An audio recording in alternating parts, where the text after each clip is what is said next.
Dans la vidéo précédente, nous avons abordé la notion de sécurité juridique et celle de la non-rétroactivité des textes. Illustrons.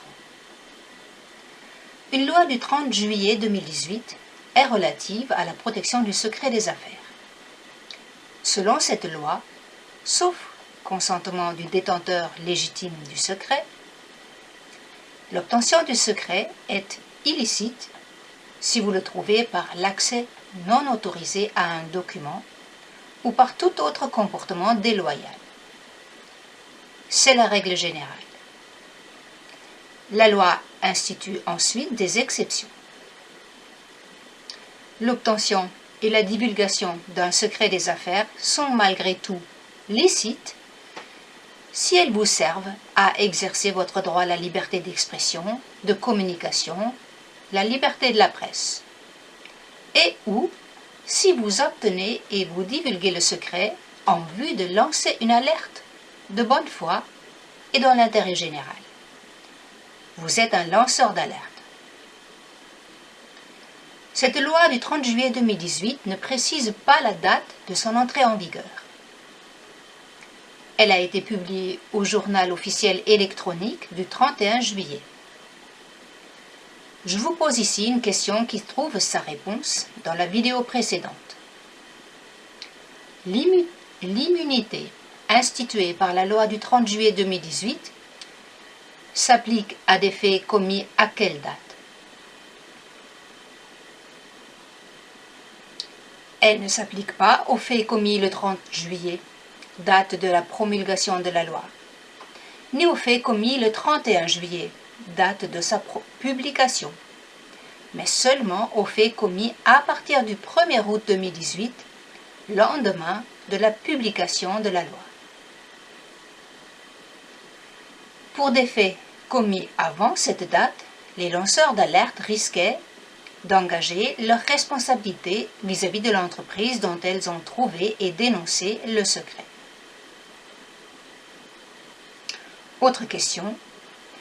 Depuis le 1er août 2018, avez-vous le droit d'obtenir et de divulguer un secret d'affaires à un concurrent de l'entreprise qui détenait initialement le secret en contrepartie d'un paiement?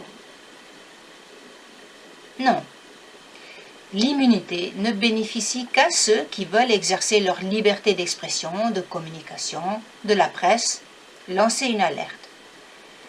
Elle ne bénéficie pas à ceux qui veulent tout simplement faire des affaires lucratives. Cette règle de la non-rétroactivité de la loi relève, elle aussi, de la sécurité juridique. C'est avant d'agir qu'il faut savoir quelles seront les conséquences juridiques de vos actes pour ajuster votre comportement en fonction de cela. Si la loi nouvelle était applicable à des actes que vous avez commis avant de pouvoir la connaître, vous seriez alors pris au dépourvu.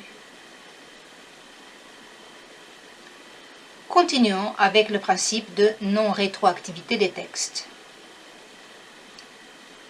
En matière de contrat, entre les parties au contrat, on maintient carrément la règle en vigueur au moment de la signature du contrat pendant toute la durée du contrat. En effet, les parties ont signé le contrat en comptant sur les règles en vigueur au moment de la signature du contrat.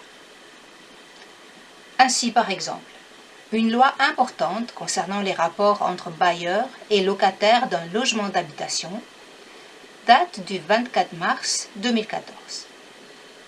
Elle a été publiée le 26 mars.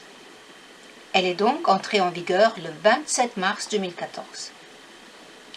Elle est très favorable aux locataires. Avant cette loi, le dépôt de garantie que pouvait demander le propriétaire au locataire était au maximum équivalent à la valeur de 2 loyers. La loi de 2014 dispose que le dépôt de garantie ne peut plus être au maximum que de l'équivalent d'un seul loyer. Autre changement avec cette loi, avant la loi de 2014, le bailleur rédigeait en fait le contrat de location à sa guise. Depuis la loi de 2014, il doit respecter un modèle réglementaire.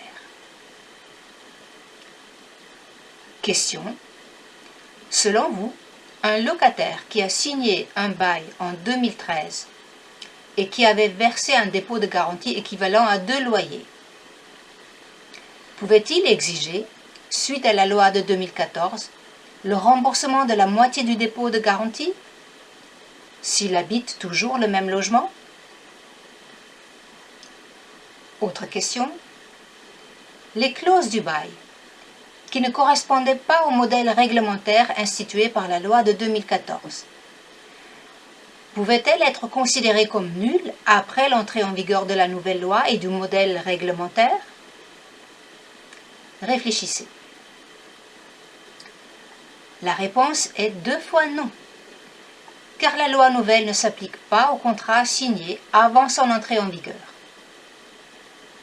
Les locataires qui occupent toujours leur logement suite à un contrat signé en 2013 restent soumis à la loi ancienne, car le bailleur a contracté en comptant sur la garantie équivalente à 2 loyers et sur les clauses du contrat qu'il avait rédigé librement.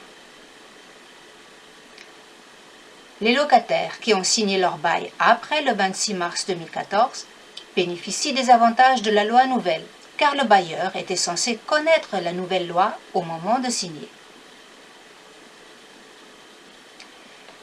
Dans la vidéo suivante, nous verrons une exception à la règle de la non-rétroactivité.